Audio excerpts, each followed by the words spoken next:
সাইয়েদনা ওমর ফারুক বলেছেন, মুতু ক্বাবলা আন তামুতু, মরার আগে একবার মরো। হাসিবু ক্বাবলা আন তুহাসাবু আলাইকুম, তোমার হিসাব নেওয়ার আগে তুমি একবার নিজের হিসাবটা করো না।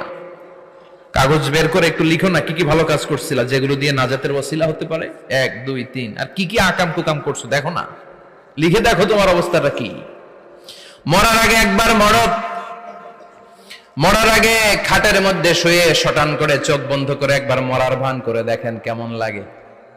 চোখটা বন্ধ করেন আর ভাবেন আপনি নাই, কি কি হতে পারে ভাবেন। আপনার ছেলেমেয়েরা কান্না জুড়ে দিবে, আপনার প্রাণের স্ত্রী বিলাপ শুরু করে দিবে, বন্ধু বান্ধবের চিৎকার আর মাতম, স্থানীয় এলাকার মসজিদে ঘোষণা, অমুক এলাকার নিবাসী অমুক ভাই অমুকের ছেলে অমুক দুনিয়ায় নাই। সব আত্মীয়রা চলে আসবে, ফেসবুকে স্ট্যাটাস দেয়া হবে, সবাই সবাইকে জানাবে বিকাল 4টায় অমুক হাই স্কুল ময়দানে আপনার জানাজা।